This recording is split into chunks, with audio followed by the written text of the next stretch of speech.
This episode of It's the End of the World as We Know It and I Feel Fine was made possible by contributions from slaves like you. Thank you very much. I would say this to everybody who's watching this. This economic crisis is like a cancer. If you just wait and wait thinking this is going to go away, just like a cancer, it's going to grow and it's going to be too late. What I would say to everybody is get prepared. This is not a time right now to wishful thinking the government is going to sort things out. The governments don't rule the world. Goldman Sachs rules the world. It's the end of the world as we know it, and I feel fine. Good morning, slaves, and welcome to another edition of It's the End of the World as We Know It and I Feel Fine. Putting the reason in treason since 2006. I want to get you to overthrow your government. I'm your host, the Stimulator, and if you haven't been paying attention... When are you going to talk about Occupy Wall Street? Actually, agitator, I created a very special report about those brave freedom fighters. Just click at this link right here. Okay. What the? Oh, no. No, you didn't. No! Never gonna give you up, never gonna let you down. Well, we'll get into the Occupy Wall Street phenomenon after the break, so hold your motherfucking horses. But first, I want to pay my respects to Troy Davis, a man who was lynched by the state of Georgia for allegedly killing a cop, even though a trove of evidence suggests that Davis was innocent. This prison industrial complex is out of control. So I'm here in Times Square trying to speak to anybody who can walk by, because in the next 24 to 48 hours, they plan to murder an innocent man based off hearsay, based off what a system would have you believe is called due process. That ain't due process. It's modern day slavery. This is legal lynching, and that's what's going on right now. After a heroic effort by anti-death penalty activists and massive support from the community, the state went ahead and murdered Troy, proving once again that it's a crime to be brown in America. And speaking of crime, hundreds of prisoners have resumed a hunger strike that started this summer in California. The prisoners are pissed off because the power-tripping jail pigs failed to meet their demands from the month-long hunger strike that ended in July. Inmates at the Pelican Bay State Prison want the pigs to stop treating them like shit by withholding their food as punishment, among other fucked up things. Speaking of pigs, peeps in Mexico, fed up with the corruption and total fucking failure of law enforcement to protect the population against the pinche narcos who have been terrorizing the land of tacos, have taken matters into their own hands and started a vigilante group called Los Matazeta, or the Zeta Killers. Motivados por experiencias propias. Motivated by personal experience, we have formed what we deem to be the People's Armed Forces, with only one objective: to get the motherfucking Zetas. Como objetivo son el cártel de los Zetas. If starting your own vigilante justice group is not your thing, maybe you can give hostage taking a try.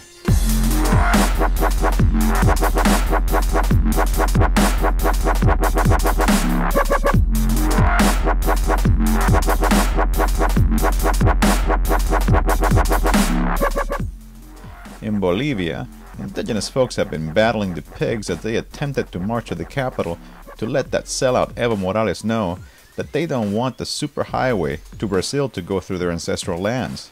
These freedom fighters got sick of getting their ass kicked by Evo's pigs, so they fought back, set up flaming barricades, and in one instance took a government official hostage and used him as a human shield to get through a line of swine. Yo no sé cuál es la figura. I don't know what the situation is, but I've been forced. I am not here by my own volition.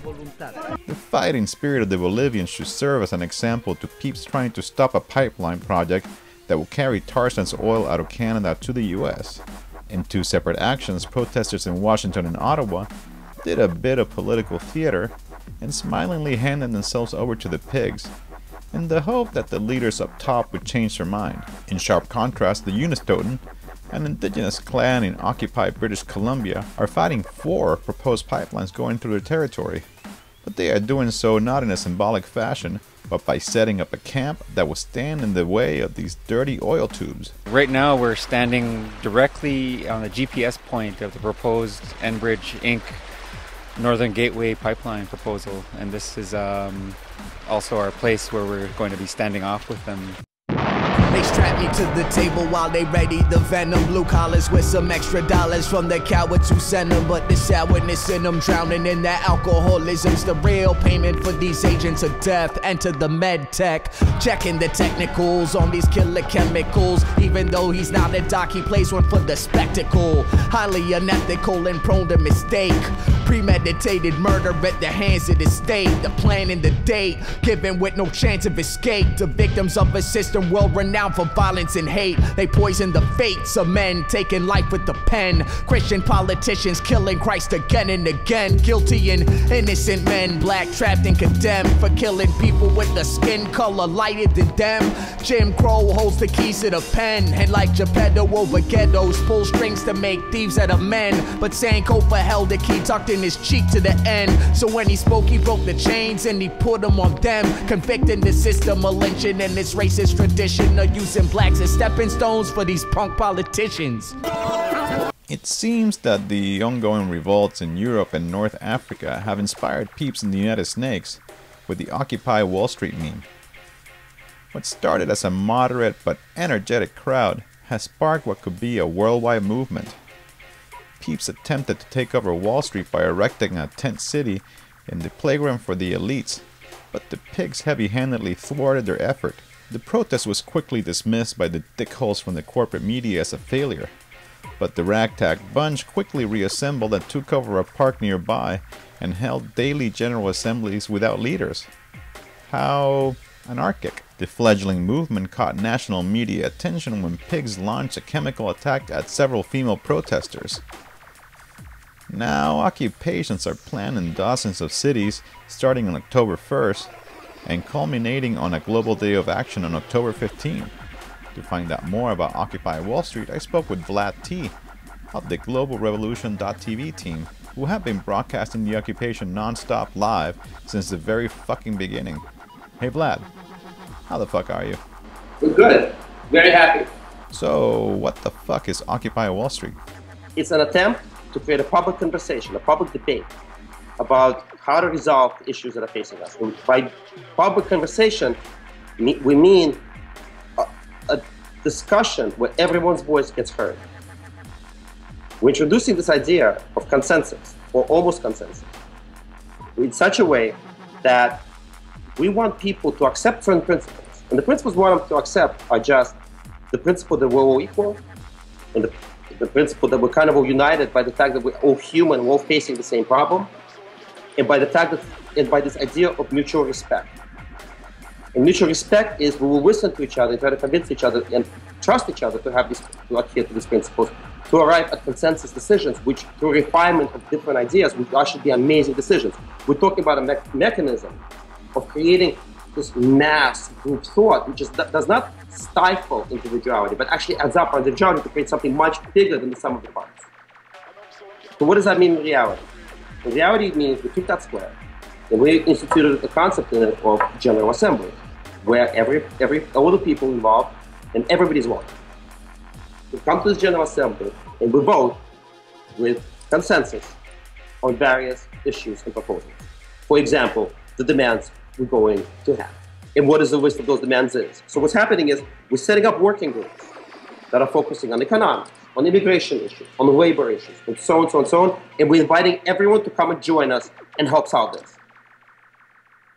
And then the working groups will come to consensus within the working group on particular proposals, bring those in front of the General Assembly, and then the General Assembly will engage in the debate with the members of the working group about these proposals.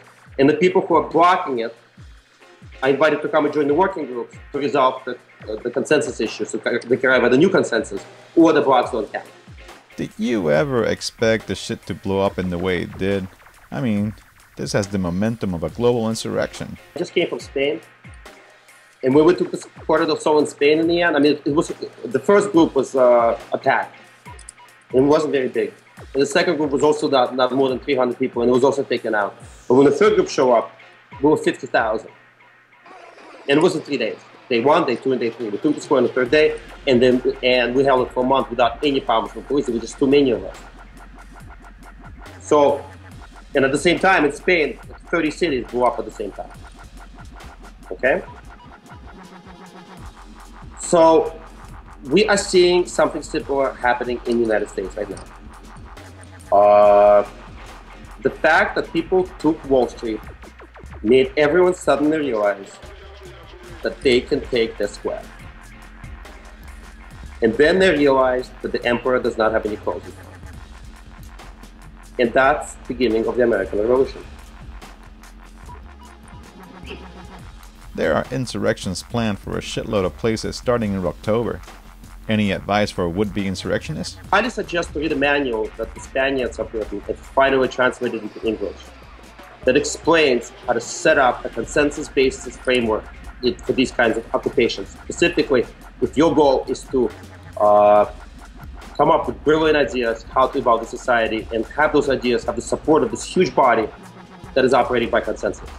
I highly recommend building up a media defense force, which is not necessarily just connections with your local journalists, but ability to put out super high quality media of your insurrection. We've set up Global Revolution TV.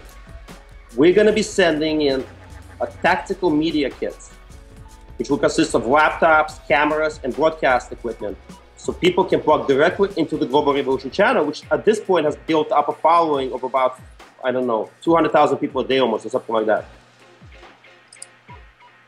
People will be able to plug in into this channel and serve content directly into the channel by joining the editing collective, which exists in the chat group, which by consensus decides when to air what pieces and when, and that can feed in different live streams and so on. So by building efficient communications tools and giving people ability to edit the channel from anywhere in the world, we're creating basically a global TV network that will instantaneously focus everyone's eyes on a particular occupation, especially if it's in trouble. Thanks, Vlad. And that about does it for this edition of It's the End of the World as We Know It, and I Feel Fine. A big ol' sloppy stimulator kiss to all the slaves that chipped in some ducats to keep the show moving. Patrick, Kaylee, Alige, Joshua, Michael, Vandy, Janelle, Eduardo, Bradford, Russell, Dan, Keith, Devin, Diane, Philip, Lars, and Garrett. Gilipollas. To comment on this show or to send me links to occupations in your town, just visit my fucking website, stimulator.tv. Now go make some trouble.